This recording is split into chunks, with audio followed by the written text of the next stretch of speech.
దూరం ఒకటిగా ముడివేస్తుందో, ఈ దూరం ఒకటిగా ముడివేస్తుందో, ఈ దూరం శాశ్వతం కానుంది. ఇది సినిమాలో 4th సాంగ్ అండి. ఇది సాడ్ సాంగ్, అంటే హీరో హీరోని విడిపోయే సిచ్యువేషన్లో వచ్చే సాంగ్. మునుగుతోంది హృదయం, ఎడతెగని ప్రశ్నల వర్షం, చినుకుల్లో చిక్కుకొని మౌనం శిలగా మారనే నిమిషం. It's a very crucial song in the film. అంటే సినిమాలో కరెక్ట్గా ఒక మంచి ఫీల్ పోర్షన్లో వచ్చే సాంగ్ అనమాట అది. ఈ సాంగ్ నా favourite lyric writer, one of my favourite lyric writer వరి Kupla Yadagiri.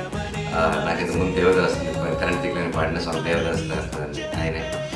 And he has a very good like మంచి కంపారిజన్స్, మంచి ఒక న్యూ థాట్తో రాస్తుంటాడు ఆయన. సో ఈ సాంగ్కి అంత బలం వచ్చిందంటే one of the main reasons the lyrics and of course వేరే.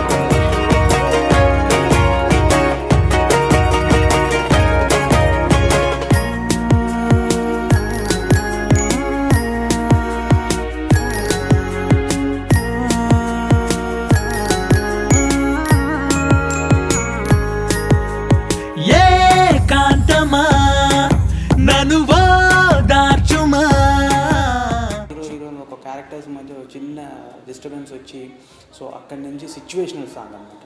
సో ఎలా చేయాలి, దీన్ని ఎలా చేస్తే బాగుంటుంది, ఎలాంటి మూడ్లో వెళ్తూ ఉంటుంది. సో రెగ్యులర్ ప్యాథో సాంగ్ అనగానే ఎక్కువగా రెగ్యులర్ ఇండియన్ స్టైల్లో ఉంటూ, సో అలా కాకుండా ఏం చేస్తే బాగుంటుంది, ఎలా చేస్తే బాగుంటుంది.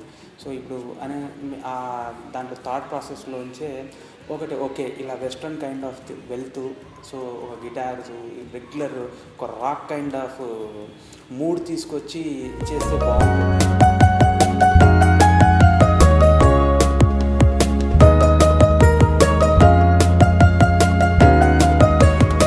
మూవీలో సాడ్ సాంగ్ అయితే ఇది ఒకటి ఉందండి. And we shot this also in Chikmagalur. I really love the concept. చాలా మంచి కాన్సెప్ట్ యాక్చువల్లీ ఇది.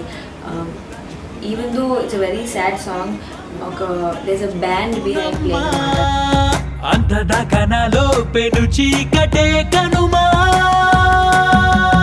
ఎందుకని ఇలా మరని చెరోదరిని విడిచే గొంతుకని వీళ్ళు బాధపడుతున్న సమయంలో ఆ పక్క నుంచి ఆ బ్యాండ్ ట్రావెల్ అవుతూ త్రూఅవుట్ ద సాంగ్, అంటే ఎక్కడో హీరోయిన్ ఉన్నాక బ్యాక్గ్రౌండ్లో బ్యాండ్ ఉండి పాడడం అనేది కొత్తగా అండి, కొత్త కాన్సెప్ట్.